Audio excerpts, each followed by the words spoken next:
Shalom Ubrahá. Amigos da ONG, pergunte ao Rabino. E o cenário da nossa resposta de hoje é porque a pergunta de hoje é muito. A pergunta da nossa querida aluna Raquel Gonçalves, que ela pergunta assim: Shalom Rav Gloiber, por gentileza, o senhor pode nos esclarecer quanto a essas duas perguntas? Toda rabá. Então agora a primeira pergunta da nossa querida aluna Raquel Gonçalves é: para a pessoa que faz alguma ação para elevação de uma alma, acarreta ou pode ser atingida pela vida pregressa do falecido, ou essa bondade é totalmente desvinculada das atitudes e ações do falecido em vida? Não vamos confundir uma mitzvah de fazer uma coisa boa no mérito da elevação da alma de alguém. Não vamos confundir isso com uma macumba. Deixar bem claro, macumba é macumba, Eloi Neshama, não tem nada a ver uma coisa com a outra.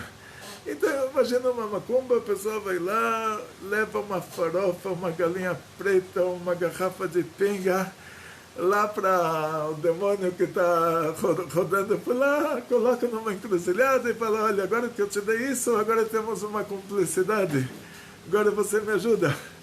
Não é esse tipo de ajuda que a gente recebe da Neshama. Quando a gente está falando sobre elevação da Neshama, não estamos falando sobre o mundo de baixo, estamos falando sobre o mundo de cima. Uma alma, quando sai do corpo, agora vamos trocar o efeito, agora voltar para o normal, né?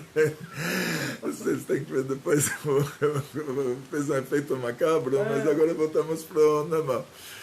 Que também não é muito normal, agora é normal. Quando uma alma sai do corpo, para onde essa alma vai? Em primeiro lugar, para lugar nenhum.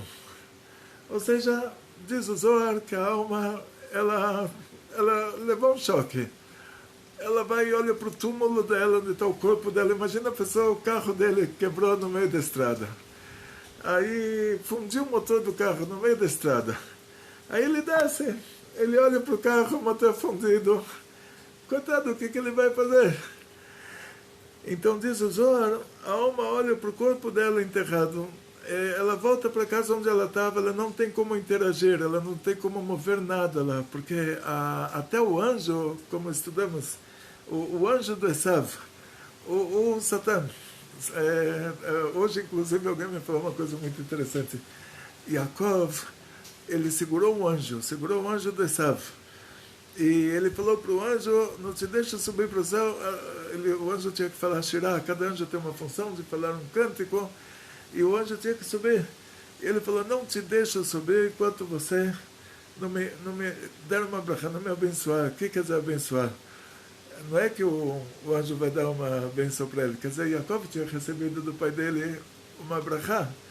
E esse anjo, ele era um Kitrug, ele é o Satã, ele está lá no tribunal divino falando que Yaakov roubou a brachá, tem que tirar a brachá de volta de Yaakov, devolver para o verdadeiro dono, que é o irmão mais velho, que é o Esav. Então, o Yaakov, o que ele pediu do anjo foi um reconhecimento. E como ele pressionou o anjo para dar esse reconhecimento para ele, ele falou para o anjo: não te deixo subir no céu enquanto você não me der esse reconhecimento. Primeira coisa que aprendemos daqui: quando tudo que você faz para uma pessoa é para receber o reconhecimento dela, então essa pessoa é o Satã, é o anjo da morte. Quer dizer, se tudo que você tem que fazer para a pessoa é somente para receber o reconhecimento, quer dizer, você quer que ela reconheça que o que é seu, então você está falando com o anjo da morte. Isso foi o que Yaakov segurou o anjo da morte, segurou o Satã, falou: quero que você reconheça que o que é meu. Não roubei de ninguém. O que é meu por direito. Não sou uma pessoa desonesta. Então o anjo da morte falou: então seu nome não vai mais ser Yaakov. Yaakov é uma linguagem de calcanhar, quer dizer que ele passou a perna. O seu nome vai ser Israel. Que você brigou com Deus e venceu. Porque essa palavra Eloquim é revelação divina a nível de Malchut, nível da Seferá chamada de Malchut. Tudo que é espiritual, anjos na Seferá chamada de Malchut, que ela é um vínculo entre o nosso mundo e o mundo de cima, lá é aplicado esse nome Elohim. Elohim é aplicado a Deus também, mas é aplicado aos anjos também. Os anjos que a gente está conversando aqui a nível de Malchut. Então, o Yaakov segurou o anjo. Então, o anjo falou, eu sou um anjo, sou uma criatura espiritual, tenho que falar um cântico no céu. Yaakov falou, não, você para mim não é diferente aqui de ninguém. Está vendo que eu estou te segurando, estou te agarrando forte e não te deixo escapar. Pergunta o Zohar, como pode ser que Yaakov agarrou um anjo? O anjo é uma criatura espiritual. Então diz o Zohar, o anjo, para ele interagir no mundo, ele precisa se revestir num corpo material. Então aquele anjo, o Satã, que é o pior anjo de todos, e ele é responsável pelo pior povo de todos. Hoje a gente vê o que acontece na Rússia, na Ucrânia, a gente não teve holocausto em países árabes, não teve holocausto na Índia, não teve holocausto na China, quer dizer, todas essas coisas cruzadas, Inquisição, holocausto, tudo isso são países europeus. Os países mais desenvolvidos, quer dizer, eles não têm como falar, olha, nós somos pessoas primitivas, canibais da ilha de Papua, por isso a gente fez um holocausto.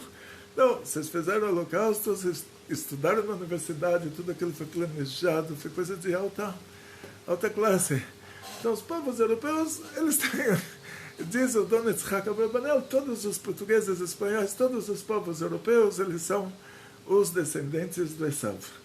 E o anjo do Esav é o Satã, quer dizer, aqueles povos são, de acordo com a cronologia judaica, são os povos que eles fizeram pior para a gente no mundo, destruíram o Bet HaMikdash, fizeram cruzadas, Inquisição, o Holocausto. Eles são os piores povos, o anjo deles é o pior anjo. E hoje, você vai ver, por que no Brasil não tem uma guerra Brasil e Bolívia, assim como tem lá Rússia e Ucrânia? O forte matando o fraco. Por que o Brasil não faz isso para o Uruguai e para o Paraguai? Quer dizer, olha o nível. Então, voltando ao nosso assunto, Yaakov estava segurando o anjo. Diz o Zohar, para o anjo interagir no mundo, ele é obrigado a se revestir num corpo. Então, ele tem essa capacidade de criar para si próprio um corpo material. Ele criou para si próprio um corpo material. Então por que agora ele não tem a capacidade de descriar esse corpo material e agora desaparecer? Por isso Yaakov segurou ele. Na hora que ele está interagindo, ele é interagido também. Se ele não tivesse mais interagindo, aí ele poderia desaparecer. Mas enquanto ele está interagindo, ele está sendo interagido também. Então Yaakov conseguiu segurar o anjo porque o anjo estava batendo nele. Aí Yaakov segurou o anjo, falou para o anjo, eu preciso do seu reconhecimento. Então imagina o nível. Quando alguém está aí tanto tempo tentando receber um reconhecimento de alguém, esse alguém é o anjo do Esav. E Yaakov conseguiu receber o reconhecimento dele. E agora a gente vai para o assunto das almas. Trouxe isso como exemplo. A alma também, ela não tem, sendo que a alma ela é totalmente espiritual. A alma é você. A alma é você. A alma é uma criatura espiritual. Ela desce para esse mundo, Hashem faz para ela um corpo. Tem o nosso pai, entra com a parte dele, a nossa mãe entra com o óvulo dela, Hashem coloca a gente lá. Se Hashem não colocasse a gente lá, isso se tornaria uma menstruação. Não seria uma pessoa. Então, Hashem colocou a gente lá, quer dizer, Hashem deu para nós um receptáculo, um corpo. Por meio desse corpo, nós interagimos no mundo. Agora, na hora que a alma saiu do corpo, então ela não tem como interagir. Se depois que a pessoa faleceu, caiu um quadro, não foi a pessoa que faleceu que derrubou esse quadro. Porque ela não tem como interagir, ela não está no nível desse mundo. Ela pode ver o que está acontecendo nesse mundo. Ela vai para o túmulo dela, ela volta para casa, ela passeia dentro da casa, ela sofre com o sofrimento das pessoas que estão sofrendo pela falta dela, e ela sofre pelo fato dela não poder interagir. Então, dizem nossos sábios, a gente tem que cobrir o espelho quando alguém falece. E o motivo pshat, o motivo Shulchan Aruch é que a gente não tem que ficar se maquiando, se penteando, A pessoa acabou de falecer, você já está lá se maquiando, fazendo escova no cabelo. E outro motivo, que é um motivo espiritual, que as pessoas podem se encontrar nesse espelho, de repente você vê aquela alma no espelho. Então ela está te vendo sem o espelho, mas você pode ver o reflexo dela. Mas ela não vai poder te dar alguma coisa em mãos ou tirar alguma coisa da sua mão. Quer dizer, simplesmente o máximo que pode acontecer, o máximo dos máximos, é você visualizar ela. Nada mais do que isso. Então, em primeiro lugar, a alma não tem como interagir nesse mundo, porque ela é uma alma. Então a alma saiu do corpo, agora ela está com um problema sério. Qual o problema? Para onde vamos? Então, se ela foi uma pessoa muito ruim, que teve aqui nesse mundo uma vida muito boa, aí ela já sabe para onde ela vai. Então não vamos entrar nesses detalhes. Agora ela foi uma pessoa normal. Ela fez coisas boas, ela fez coisas ruins e ela sofreu. Os sofrimentos dela limparam dela essas coisas ruins que ela fez. Ela já recebeu o inferno nesse mundo. Não precisa ir para o Gueinom, mesmo que o Gueinom é limitado a 12 meses. Mesmo assim, uma hora no Gueinom é como 70 anos dos maiores sofrimentos nesse mundo.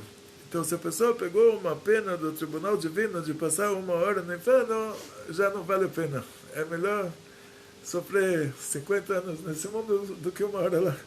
Então, em primeiro lugar, a gente tem que agradecer a todo mundo que nos maltratou nesse mundo. Falar, graças a Deus, não fosse você, eu não sei onde eu estaria numa hora dessas, entende? Meu único argumento é quando a gente chega lá no Tribunal Divino, perguntam quem você era, e aí você conta o que você passou nesse mundo, e lá está tudo registrado, cadastrado, você não precisa contar nada, mas aí vão te fazer a contabilidade, vão falar, olha, se não fosse aquela pessoa te maltratar, agora você estaria em maus lençóis. Mas, graças a Deus, a pessoa passou por esse mundo, deixou o mundo, a pessoa foi maltratada, e o que ela fez de errado se apagou por causa disso que ela foi maltratada, por causa dos sofrimentos dela, sofrimentos de saúde, sofrimentos de relacionamento com outras pessoas, e ela saiu do mundo, chega no Tribunal Divino, ela fala, uau, agora vou me complicar, fiz isso de errado, fiz isso de errado, fiz isso de errado, vão falar para ela que não consta nada. Tudo isso que você está falando que você fez não consta. Por que não consta? Porque você sofreu e apagou. Então, acabou. Aí você fala que bom, então eu quero ir para o paraíso. Aí vão falar para ela, mas para ir para o paraíso você precisa de um mérito, e aqui também não consta. O que você fez de bom para justificar? Aí entra o ente querido aqui nesse mundo, fala, agora eu vou dar uma tzedakah no mérito dessa minha tia que faleceu. Aí ela tem um mérito lá em cima, aí começa já uma negociação. Aí começamos a conversar sobre um paraíso. Qual é a base do paraíso? Deus dá uma recompensa para quem fez o bem, dá um castigo para quem fez o mal. Um dos 13 princípios da fé judaica. O mal que ele fez, ele já recebeu o castigo nesse mundo. Chegou no próximo mundo, já estava zerado. O bem que ele fez, tem que receber uma recompensa. Só ele tinha um problema, ele não fez esse bem. Aí esse ente querido faz essa tzedakah por ele, e agora ele apresenta essa tzedakah na frente do Tribunal Divino, chega lá o Rambam, e ele pergunta, nosso grande tzadik, o Rambam, o que está escrito nos 13 princípios da fé judaica? Que Deus dá um prêmio para quem faz o bem. Agora foi feito um bem na minha conta. Então o que a gente tem que fazer? Obrigado a dar para ele um paraíso. Por isso que tinha o rei da Babilônia, o Nebuchadnezzar, Nabucodonosor, Hashem não queria dar para ele um paraíso. Hashem queria pagar para ele nesse mundo, por tudo que ele fez de bom, para que ele não pudesse receber nada no próximo mundo. E o que ele tinha feito de bom nesse mundo? Absolutamente nada, fora 3 passos que ele deu em honra a Hashem. Esses 3 passos, Porque um dia Hashem fez um milagre, o rei da Judeia, Hizkiyahu, era um grande tzadik, a ponto de o profeta Isaías chegar para ele uma vez e falar para ele, Ko Amar Hashem, assim disse Deus. Começa a profecia. O profeta vai falar palavra divina, assim disse Deus. Quer dizer, já não é mais um profeta conversando com ele, agora começa a profecia. Você vai morrer e não vai para o paraíso. Terminou a profecia, aparentemente terminou. Aí o profeta, o rei, o Hizkiyahu, pergunta por que tudo isso? Ele fala, o profeta Isaías fala para ele, porque você não quis se casar e não quis ter filhos. Então o rei fala, olha, eu vou te contar uma história. Eu sou um tzadik, com Ruach HaKodesh, eu vi o futuro, eu vi que os meus filhos eles vão ser idólatras. Então imagina aqui na Judeia, um rei idólatra vai colocar uma estátua no Beit HaMikdash. Aí o profeta Isaías falou para ele, olha, você tem que fazer o que Deus pediu para você fazer. O que ele vai fazer é problema dele.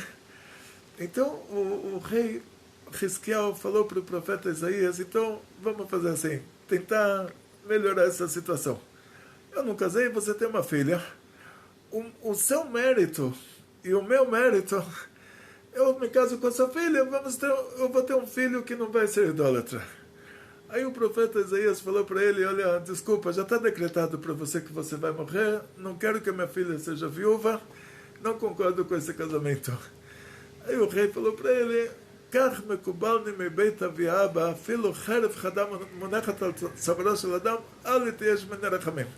assim eu recebi uma cabala do rei Davi, Aviaba, quer dizer, do meu ancestral, o pai do meu pai, tipo do meu ancestral, o rei Davi, mesmo se uma espada afiada está no pescoço da pessoa, não se desanime, Hashem ainda vai. Ainda pode reverter. Pode reverter. Quer dizer, continua rezando. Continua rezando que tudo isso. E nessa hora que o Hizkiyahu se encontrou com o Eshayahu, com o profeta Isaías estava falando com o rei da Judeia, o Hizkiyahu, eu acho que é traduzido como Ezequiel, não sei, o Hizkiyahu, o rei da Judeia, estava tão mal que ele não conseguia se mover na cama, de tão mal que ele estava. Então ele, está escrito, ele falou por Isaías, falou assim, olha, você é um profeta, você tem que falar a sua profecia, me faz o favor, termina a sua profecia e vai embora daqui. Porque eu recebi uma sorte dos meus ancestrais que mesmo se tiver uma espada no pescoço da pessoa, ele ainda tem que rezar. O que você fala que terminou, acabou, Deus decretou, está decretado. Ainda dá para rezar, você tem que...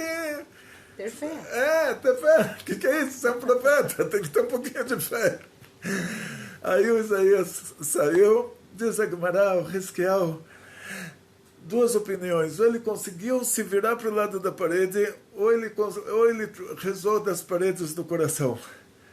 Mas ele rezou, ele pediu para Hashem, Hashem curou ele. Não morreu mais. Então, porque depois de uma pressão dessa, imagina, o próprio profeta Isaías falar para ele que ele vai morrer, vai para o inferno, quer dizer, não vai para o paraíso. Então, a reza pessoal de coração. Aí, depois de ter passado por uma dessas, né, só de ter que ouvir isso, aí já rezou, já falou, olha, vou te indenizar aí por ter passado por isso, agora você vai receber tudo de bom. Ele, não só que ele se curou, mas Hashem, Deus, segurou o sol, para o sol não se pôr, não segurou o sol, não, desculpa, está escrito que o sol já fez o sol voltar para trás 3 horas. Para que ele pudesse fazer uma festa de agradecimento durante 3 horas durante o dia. Então você entende que eles faziam as festas durante o dia, depois de noite tinha problema de iluminação. Então Deus fez o sol voltar para trás. Na Babilônia, Merodach Baladan ben Baladan, que ele sentava no trono do pai dele, a Gemara nos conta que o pai dele ficou, o Baladan, que era o rei da Babilônia, ficou com uma face de cachorro.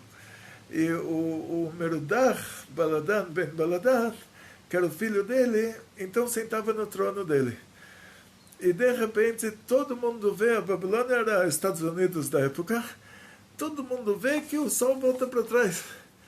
Aí, continuando a história, o Nabucodonosor chega atrasado no trabalho e pergunta, ele era um escriba na corte do Merodach Baladan ben Baladan, e ele pergunta para os outros escribas se tinha trabalho hoje. Aí eles falam, muito folgado, né? Chega atrasado e ainda pergunta se a gente trabalhou, o que você quer ver do que você se livrou? Aí eles falam, sim. Então, qual que era o trabalho? Aí eles falaram, olha, o rei convocou os astrólogos e perguntou por que aconteceu essa coisa sobrenatural, que o sol voltou para trás, 3 horas. E os astrólogos falaram que foi um milagre. E esse milagre aconteceu por causa do rei da Judeia, o Hizquiel. Então, Merodach Baladan ben Baladan, o rei da Babilônia, reuniu então os escribas, e o Nabucodonosor tinha atrasado, não chegou lá nessa reunião, pediu para eles escreverem uma carta parabenizando o rei da Judeia pelo milagre. Aí o Nabucodonosor pergunta, o que vocês escreveram? Eles escreveram que parabéns para o rei da Judeia, Hizquiel, e parabéns para a cidade de Jerusalém, e parabéns para o grande Deus de Israel. E o Nabucodonosor fala, vocês chamaram ele de um grande Deus e escreveram ele no final? O grande Deus tinha que escrever, dar uma honra para ele, escrever ele no começo. Eles falaram, olha, desculpa, você chega atrasado, você não trabalha, você pergunta se a gente trabalhou, você dá palpite. Agora você ainda quer mudar? Vai procurar o carteiro e escreve você a carta. Aí ele começou a correr atrás do carteiro. Ele correu 1 passo, ele correu 2 passos, ele correu 3 passos, no 3º passo desce o anjo Gabriel do céu e os dois se chocam, o Nabucodonosor cai no chão, não consegue dar o 4º passo. Por que Hashem fez um milagre desses?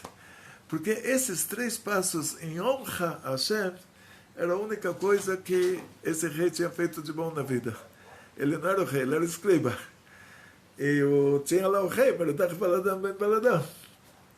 E o Nabucodonosor, a vida inteira, 3 coisas que ele fez de bom, foi o 1º passo, o 2º passo, o 3º passo, quer dizer, não fez nada de bom a não ser isso. Queria dar uma honra para Hashem, escrever o nome de Hashem no começo da carta. O que aconteceu no final?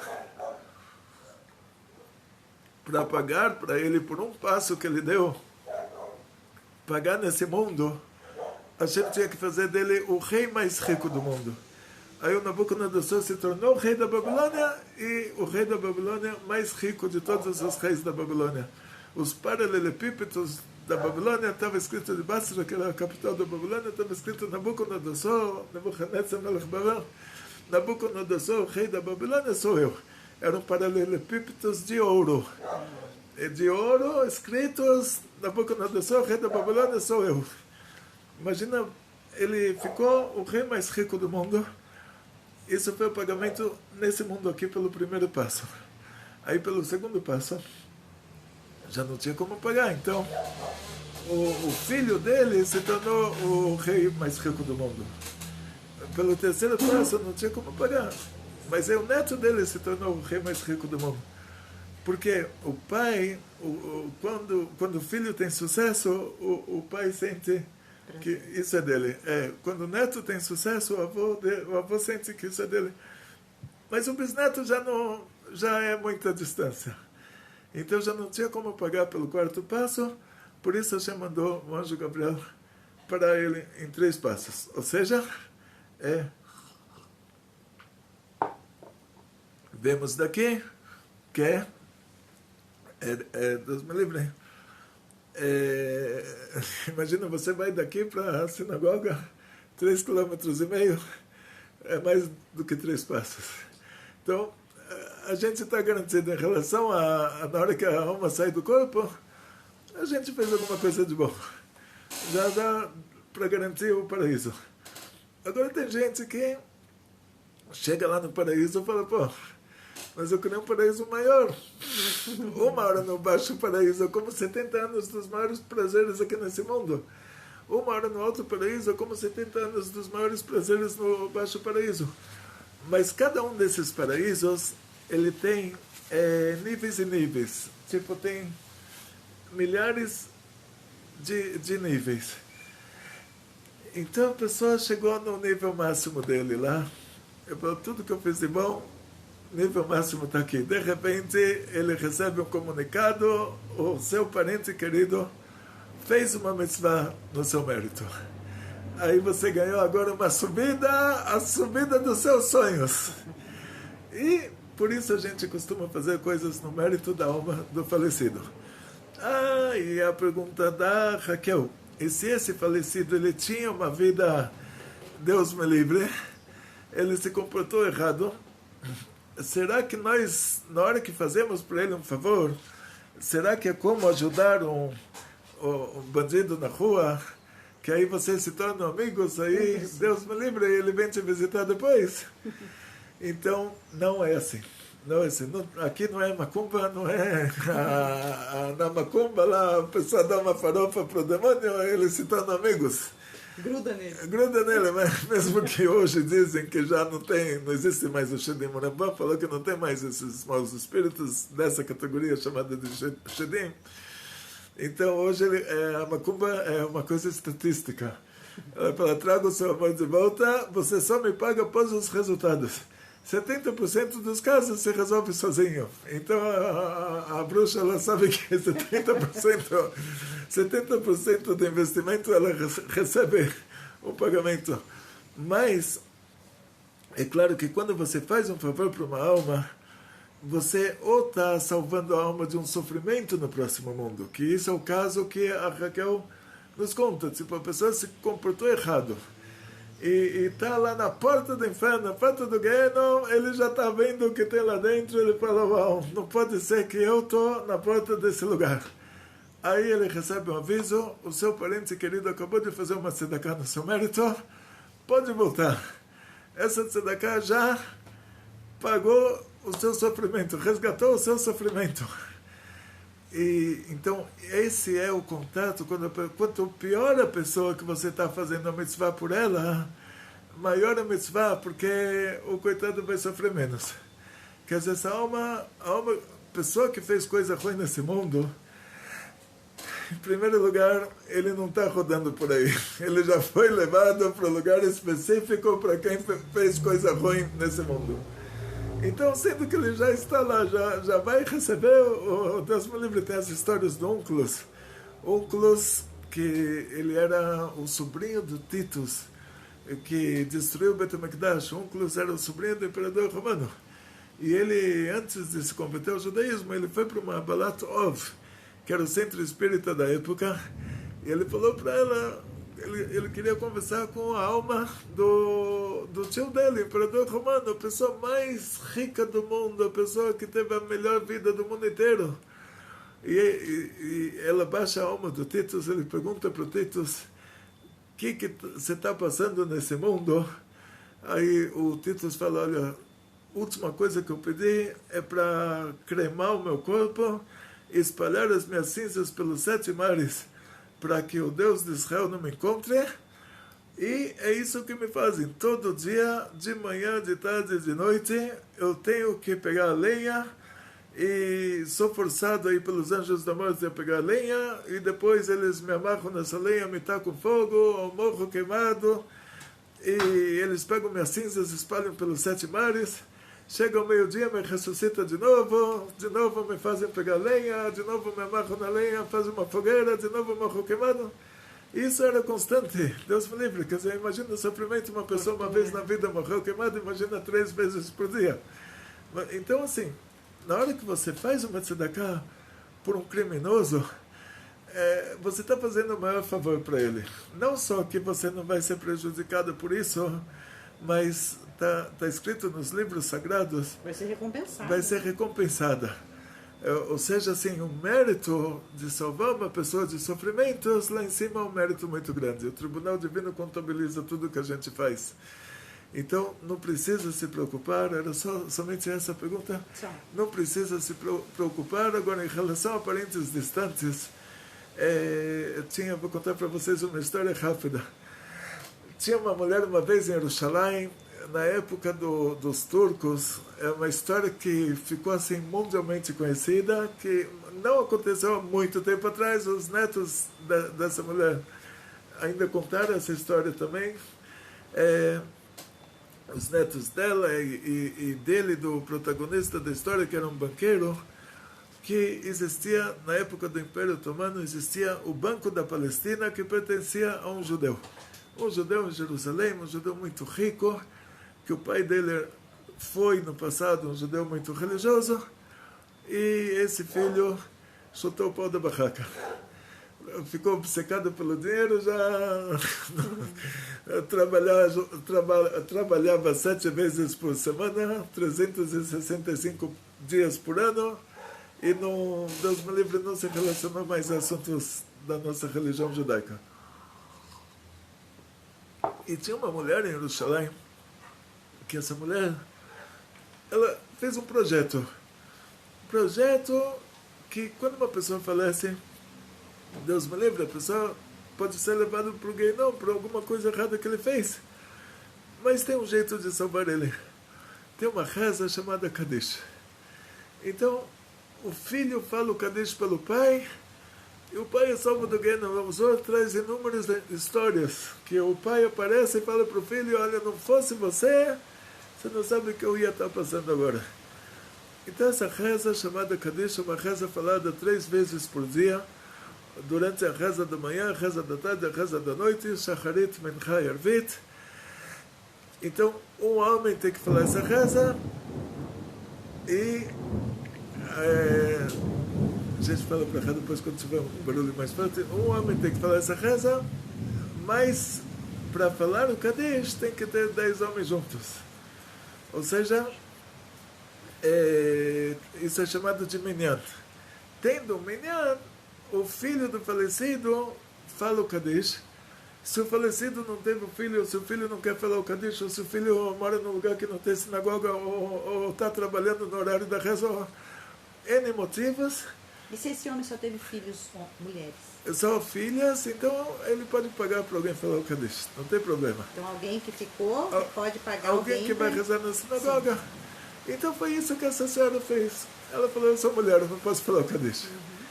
Então vou pagar para um velhinho, um senhorzinho que já não está mais trabalhando, já está o dia inteiro disponível, já fica na sinagoga o dia inteiro mesmo. Vou pagar para ele falar o Kadish pelas pessoas que não tiveram quem falasse um Kadish por elas. E aí ela pegou um grupo de 10 velhinhos para eles estudarem Mishnayot, estudarem Torá no mérito daquelas almas que ninguém estudou Mishnayot por elas, e falassem o Kadish para aquelas almas que ninguém falou o Kadish por elas. E ela mantinha esses 10 velhinhos, eles fizeram a sinagoga do Kadish, eles fizeram um grupinho deles, e ela arrecadava fundos para manter isso existindo. Esse era o projeto dela. Ela arrecadava fundos, eles falavam Kadish, e um dia ela estava num banco, ela não tinha conseguido arrecadar nada, e já chegou o dia do salário dos velhinhos, e ela estava numa época muito difícil. Ela estava num banco, numa praça, ela estava pensando agora para onde ela vai, com quem ela vai falar, o que ela vai fazer. E apareceu alguém na praça, um senhor, e perguntou para ela: por que você está assim tão preocupada? Ela falou: eu tenho 10 velhinhos para pagar para eles, eles falam Kadish por todo mundo que não tem quem fale o Kadish por ele, e não tenho como pagar. Ele falou: não tem problema, me fala quanto é, eu te faço um cheque. Ela falou quanto era, ele fez lá um cheque da época, e deu para ela o cheque do Banco da Palestina, época do Império Otomano. Aí ela chega no banco toda feliz, um cheque, uma fortuna lá, o salário de 10 senhores, não devia ser muita coisa, mas para ela era salário de 10 pessoas.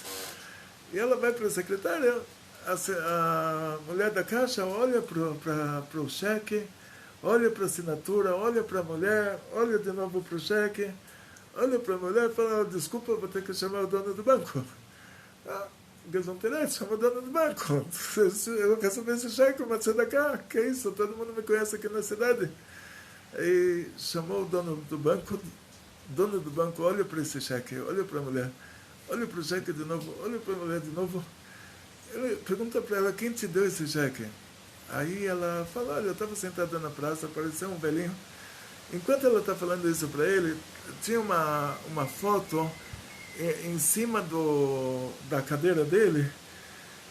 Quer dizer, ele levou ela para o escritório dele, tinha uma foto em cima da cadeira dele, e ela mostra a foto e fala, foi esse aí. Na hora que ela mostra, o dono do banco desmaia. O banco fecha, todo mundo vem acordar ele, o que aconteceu? Jogam água em cima dele, trazem médico, o dono do banco desmaiou, banco da Palestina.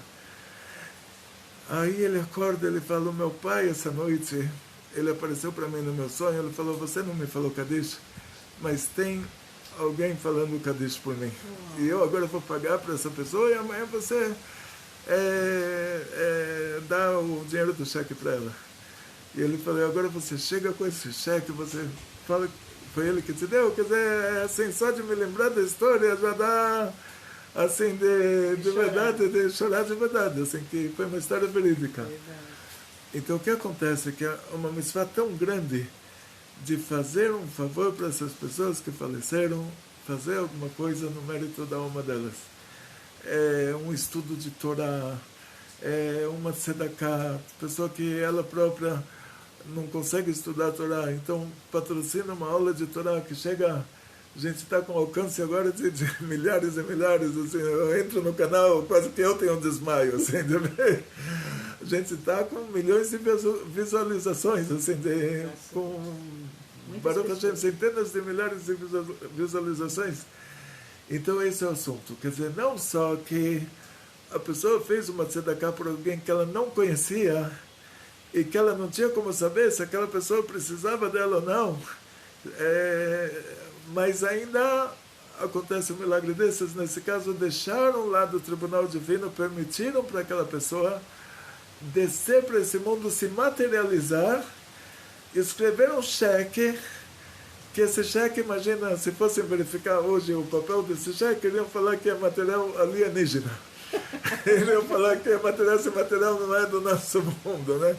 Mas imagina, o tribunal divino fez para ele o corpo dele de verdade, do jeito que era antes, fez essa alma descer no corpo que ela tinha na época que ela estava viva, com caneta, com um cheque, e deu o cheque para a mulher. Uma história verídica. Jerusalém tinha uma pequena comunidade, e essa história é de 3 gerações atrás, quer dizer, todo mundo ouviu do avô que essa história aconteceu de verdade. Então, assim, quanto pior a pessoa que está precisando desse favor, maior o favor, porque você livra ela de sofrimentos. Quer dizer, a gente não precisa olhar, então, né? Quem está precisando, é só fazer. É só fazer. Se a pessoa tem um passado negro ou não. Não, se tem um passado negro, aí que ela está precisando. Aí mas não que seja uma regra para você olhar isso. Não, você deve não, fazer. Não, porque assim, se ela ganhou um nível bem alto no paraíso, agora você pode aumentar o nível dela. Então imagina que o seu pai, ele era um tzadik, ele chegou no alto paraíso, mas até os patriarcas, Abraão, Isaac e Yaakov, cada um tinha o nível dele. Abraão era até Chesed de Atzilut, Isaac até Gvurah de Atzilut. Quer dizer, quando a gente fala sobre níveis, gente, esse tipo de coisa sempre, o que a gente faz no mérito de alguém que já faleceu, é sempre bom, não só para essa pessoa, mas pra gente também. Como para a gente também. Ou seja, como no caso dessa senhora da história, que, assim, são coisas inexplicáveis. A grandeza disso, de fazer alguma coisa no mérito de alguém que faleceu, é uma coisa muito grande. Então, a nossa querida Raquel Gonçalves, que Hashem dê a você, a toda a sua família, a todos os amigos da ONG, a todo o povo de Israel, todos os simpatizantes do judaísmo, todos. Então, quando a gente fala todo o povo de Israel, a gente não sabe hoje quem é quem, tem tanta mistura. Sim. Quando vai ter a Geulah, Mashiach vai jogar pelo cheiro. O que quer dizer? Ele vai ter que olhar lá em cima, cada um, o que ele é aqui embaixo, não tem testemunha para testemunhar o que ele é. Vai ter que olhar lá em cima. Então, quando a gente fala todo o povo de Israel, A gente está falando sobre muitas e muitas pessoas que hoje a gente não sabe que eles são judeus. Então, Tzlachá, Briut, Panassá, Bechefa, muito sucesso, muita saúde, muito dinheiro, felicidades judaicas de toda a família, grandes milagres em grande estilo, continua assim, fazendo como você fez o que é certo, e disso só vem benefícios, e de jeito nenhum não vem nenhum malefício, e muito pelo contrário, só vem benefícios. O Rav Moshe Weber, Zecher Tzadik Lebracha, ele sempre contava para gente, de mitzvah não sai coisa ruim. Uma mitzvah puxa outra. Mas de uma mitzvah nunca vai ser uma coisa ruim. Se você foi no mikveh e ficou resfriado, você não ficou resfriado por causa do mikveh. Porque do mikveh você não ia ficar resfriado. Da mitzvah não sai coisa ruim. Então, por isso não tem que se preocupar. Você fez uma mitzvah, você fez uma coisa boa, você fez uma tzedakah, da tzedakah não sai coisa ruim. Atzlachá, Briut, Panassá, Bechefa, muito sucesso, muita saúde, muito dinheiro, felicidades judaicas de toda a família, grandes milagres em grande estilo, Vekol Tov.